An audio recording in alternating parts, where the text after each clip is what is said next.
Hi everyone, Aaron here for Zollotech, and this is the Samsung Galaxy Tab S8 Ultra. I haven't tried out an Android tablet probably since the Nexus days, and so this one is sort of the closest competitor to what we have with the latest iPads Pro. So I wanted to try it out, see what it was like, so we'll unbox this, set it up, and take sort of a first look at it. Before we get started, this video is sponsored by Anker. Now the overall price is actually pretty reasonable, at least compared to an iPad Pro. It starts at $1,099 and goes up to $1,399. That will get you anywhere from 128 gigabytes of storage with 8 gigabytes of RAM. You also have a mid option at 256 gigabytes of storage and 12 gigs of RAM, or 512 gigabytes of storage and 16 gigabytes of RAM. That's what we have here, and it only comes in one color for the Ultra, and that's graphite. So we'll go ahead and unbox this. We also have the book cover keyboard, which was included free with the pre-order. So let's go ahead and set that aside for now, and we'll unbox the Galaxy Tab. Now this box is incredibly thin, so I don't believe we have a charger in it, and as you can see here, it's the Tab S8 Ultra. So let's go ahead and open it up here. Let me get my unboxing knife. And there we go. We'll unbox this here. Oops, there we are. And let's open it up. And you'll see it doesn't say much on the back. It just says Galaxy Tab S8 Ultra for 14.6 inch S Pen data link cable, quick start guide, and terms and conditions. So let's open this up here. And you can see there's the tab here. So there's the tablet. That's unbelievably thin. I saw this in some other videos and thought, it's probably pretty thin, but this is much thinner than I would have thought. I believe it's 5.5 millimeters. And then in here, we have the pen, the S Pen. It's a little bit different than that of the one that comes with the S22 Ultra. Let's spin this around so we have it the right way. And let's see what we have in here. So for some reason, they've decided not to include a charger. So we just have USB-C to USB-C, and it looks like it's a pretty long cable, maybe 6 feet or so. And then aside from that, we just have the SIM card ejector tool on the back, and then also, which I believe will be for the SD card slot instead of a SIM card, but in the future, this is expected to have an SD card as well, and we just have a quick start guide and terms and conditions. So it just goes over it and more. So let's set this aside. We'll keep the pen out here, and let's take a look at the tablet. So here's the tablet itself. Let's pull this kind of cover or wrapper off of it. This is sort of a mesh material, similar to what you might get on a MacBook or something like that, or maybe an iMac if you're unboxing that. Let's go ahead and slide this out here. And this is a huge tablet. You can see it's somewhat reflective there. And let's go around the outside edge. So at the top, we have our power sleep wake button, then our volume buttons up and down there. And then we also have a microphone. And as you can see, it looks like it has a little plastic wrapper around the outside edge. And then we have another spot here. Let's see if we can remove this. See wherever it starts. There we go. So you have this protective wrapper around the whole outside edge here. I'm not sure you can see that. Let's go ahead and remove it. And then it's all the way around the outside. So this is nice to keep it protected, but it's also a pain to remove. There we go. And then around the bottom. So on the bottom, we have USB-C, and then we have speakers on the top and bottom of the sides. 4 speakers total. On the other part here, we have some pogo pins for the keyboard, and then sort of locators for that. Again, let's go ahead and take this off. And then on the other side, very similar. We have a microphone and, again, speaker cutouts or speaker holes. So let's take that off again. So the overall design, it feels like it's aluminum or aluminium, depending on where you live. And then you've got the pen that attaches to the back. On the top here, it looks like you can attach it sort of on the top, but it just sits kind of loosely on the top. So nothing really strong, but the magnets on the back are plenty strong. You can also see on the back, it says powered by AKG, or sound by AKG rather. Now, as we saw earlier, this does not include a charger. This has a very large 11,200 milliamp hour battery that's not removable, but it does fast charge at 45 watts to about 100% in 82 minutes, according to Samsung. However, it was an odd idea not to include a charger with it, but that's where the charging partner of Zollotech comes in, Anker. This is the Anker 713 Nano 2 charger. It's a 45-watt charger, and it's part of the Anker Nano 2 lineup. The Anker Nano 2 is powered by gallium nitride 2 technology, giving it a 20% increase in operating frequency, an innovative stack design, and an upgraded circuit board structure, making it 34% smaller than the original 45-watt charger they offered not long ago. It also doesn't sacrifice a drop of power and has a foldable plug to make it more portable. The Anker 713 Nano 2 charger is the perfect charger for the latest Samsung devices, so the S8 Tab, as well as the S22 Ultra, and other devices as well, iPhones, MacBooks, Nintendo Switch. The full Anker 2 Nano lineup features other gallium nitride 2 equipped chargers that work at different wattages and configurations, such as this Anker 735 charger. It's the Nano 2 65-watt charger. So as you can see, it has 3 different ports. We've got 2 USB-C and 1 USB-A, and can charge something like a MacBook Air, or maybe your Galaxy Tab and your S22 Ultra at the same time. So these are available. I'll link them in the description below, but be sure to check them out if you need a charger for your device. Now, one thing that's available on this tablet that we haven't seen for quite some time on their phones is an SD card slot. So we have a micro SD card slot here, and we can expand the storage. So if you need storage later on, you can see there's the micro SD card carrier. We can put that in there and expand our storage easily. Maybe one day they'll bring it back to their phones. Now let's go ahead and turn this on. So we'll turn it on, and we'll go over the specs as well. So we'll boot it up for the first time. The screen has sort of a greenish tint to it, even when it was off. So maybe it's just the lighting we're under. You'll see it says powered by Android, Samsung Galaxy. Give it just a moment here to boot up. Now that we're booted up, let's go over the specs quickly. And internally, we have the Qualcomm Snapdragon 8 Gen 1. So the latest processor, the same that's in the S22 Ultra. We also have an Adreno 730 GPU and 8 to 16 gigabytes of RAM, like I mentioned earlier. On the back, you can see we have a camera array here. So we have a couple different cameras, dual cameras, 13 megapixel f2.0 wide and a 6 megapixel f2.2 ultra wide. We also have an LED flash, and we can record 4K 60 video. We also have a little notch on the front that houses 2 cameras here as well on the front of the device. So 2 12 megapixel cameras, one is an f2.2 wide, the other is a 120 degree ultra wide f2.4. So that's what we have on this device. Now let's go ahead and set this up. Now, of course, you can see this huge display. And the display actually doesn't have incredible pixel density, but it is an OLED display. So this particular display is 14.6 inches, 1848 by 2960 with a 16:10 ratio at 240 pixels per inch. It's also got Corning Gorilla Glass 5, so it's not using Victus. Now we have to agree to the terms of service. Let's do that. Agree to the privacy policy. Let's see if this is any better with the pen here. There we go. Or you don't have to agree to that. So we'll hit next, and we have permissions for Samsung apps and services, all the different things. You can either agree to these or not. And now we have to choose a Wi-Fi network. So we'll pick one here. Now it's checking for updates. So we'll give that just a moment, and it says getting your tablet ready. This may take a few minutes. So we'll give it just a moment here. Now it's asking if we want to copy apps and data, and we'll go ahead and hit don't copy for now.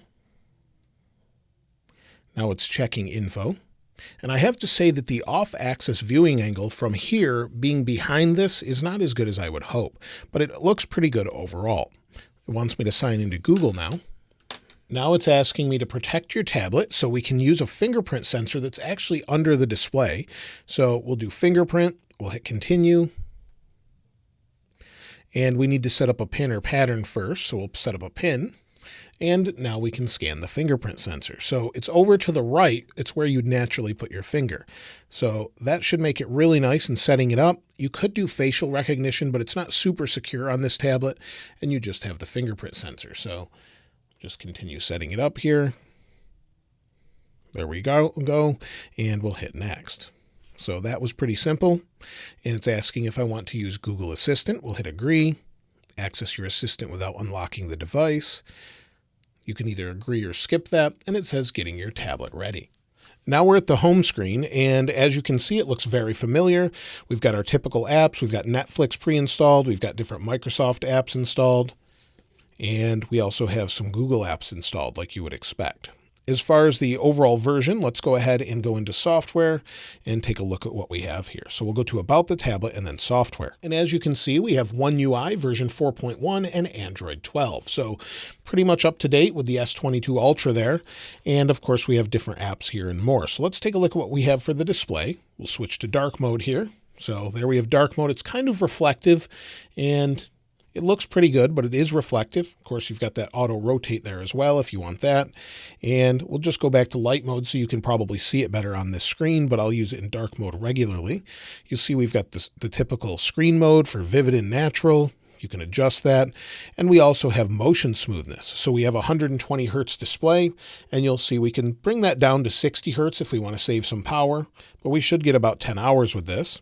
And then that's about it. So it looks pretty good overall, really nice. And it feels like you would expect from a Samsung device. Basically, it's a Android version on a larger tablet, very similar to what we have with the iPad. Now, one thing I wanted to mention is PWM, or pulse width modulation. That's the way many OLED displays control brightness.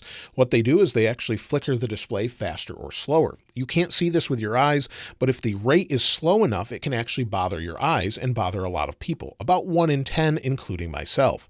Now, on many recent displays, such as the S22 Ultra, I don't have that problem at all, or on recent iPhones or anything like that. But on this display, it's some of the worst PWM I've seen in a long time. And that's really unfortunate because the display looks great. It has great viewing angles from the side, from the sort of laying down flat and looking at it this way, it's not as good, but looking at it directly looks great. But after using this for 5 to 10 minutes, my eyes were really strained.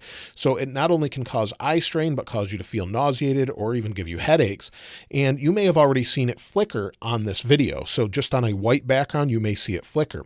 At 240 frames per second, you can see this better, but you can't really see it in person. But I did show it to my daughter for a little bit, and she said she couldn't even look at the display. She said it was flickering. I didn't mention that to her.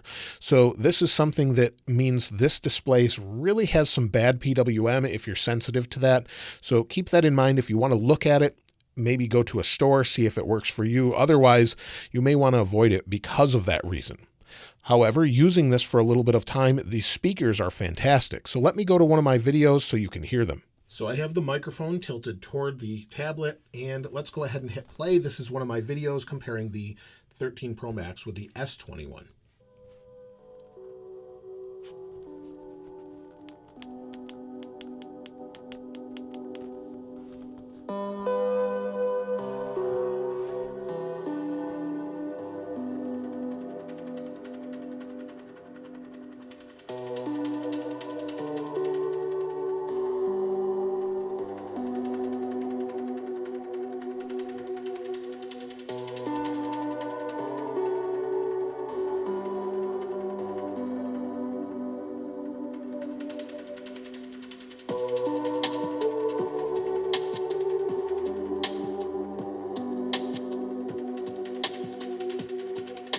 The speakers sound great, and I was a bit surprised given how thin this tablet is, that they were able to get sound quality about the same or better as the iPad Pro. So very similar there, and it maintains its clarity at the highest volume. So about 80 decibels you saw there. It's very surprising coming from a tablet this thin that they were able to do that. So they did a great job there.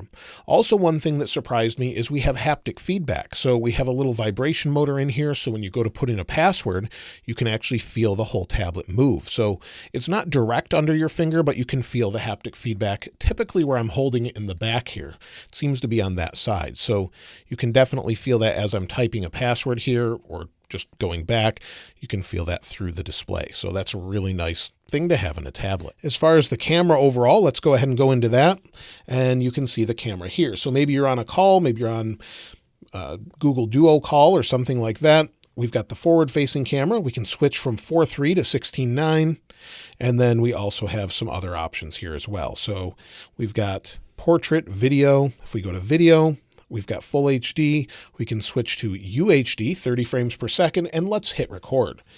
So we'll hit record here. Now we're recording with the forward-facing camera on the S8 tab, and hopefully it sounds pretty good. It looks pretty good on the screen, but it's hard to say until you see it afterwards. So let me know what you think about it in the comments below. So that's the camera from the S8 tab. So let's go ahead and take a look at the keyboard cover as well. So let me charge this, put this here. Since it said it needed to charge, it says it's at 1%, as you could see there. Let me do that one more time so you can see it. There we go, 1% for the pen. And when we set this down, let's zoom out here. You'll see we set this down. It doesn't seem to rock too much. I guess if you push in the upper right, it seems to rock, but even with the pen on it, it's pretty stable there. Now let's go ahead and take a look at the keyboard cover as well. So here's the keyboard cover. Like I said, it came free with this, but I believe it's a couple $100. So let's again, go ahead and cut this. They don't have any pull tabs on here, so we need to just cut the tape that we have here. There we go. And there we go. So let's see what this looks like.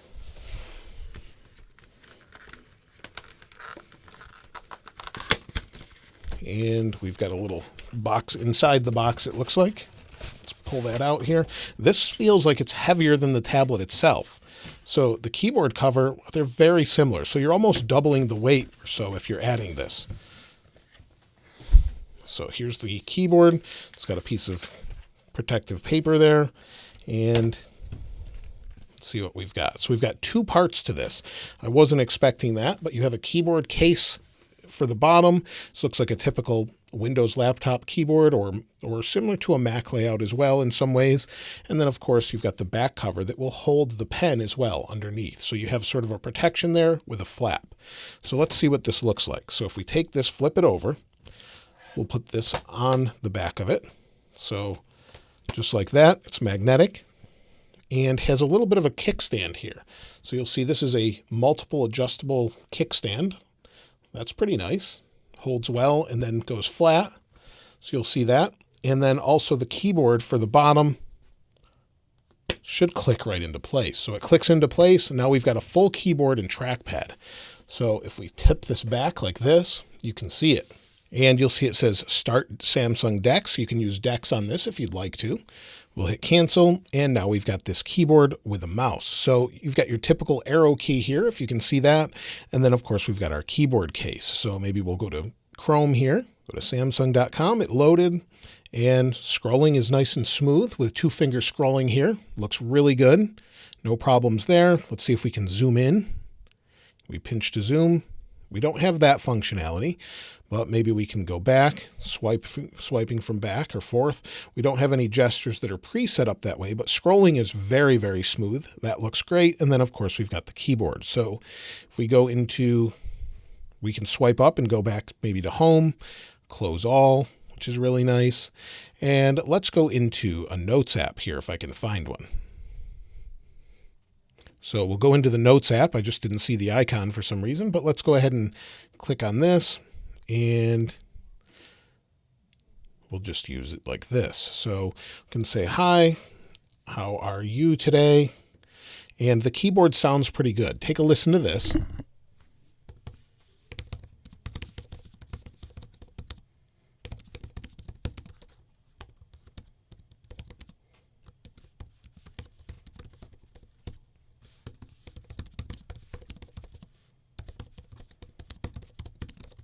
And you can hear it sounds pretty quiet, and I accidentally hit caps lock. I don't type traditionally, but it sounds pretty good. And it feels very much like you're using a laptop in this mode. So it looks great. The screen is very vibrant. It looks pretty good. And of course, I'll be using it for a while to see what it's like. Now, I did want to compare this with an iPad Pro and also show you the magnets on this. So if I close this and take the back off here, so this is the back piece. Let me set it aside. Here I have some magnet paper so we can see where the magnets are. You'll see there's a bunch here. As I move this around, you can see the magnets, not only for the back to adhere, but also the speakers. So there's some down here at the bottom and then around the side, and quite a bit of magnets in this to sort of hold everything in place. We'll remove the pen. You can see the small magnets here for everything. So tons of magnets in the back of this, very similar to what Apple did with the iPad. And again, the same is true here to help you adhere the back case to this. So you can see all of that here. So lots of magnets in this. Of course, you'll need that to hold everything in place. and this definitely will protect it. As far as overall thickness, if maybe you're coming from an iPad or you want to see what that's like, let me show you the iPad Pro. So here is the iPad Pro next to it with the Magic Keyboard on it.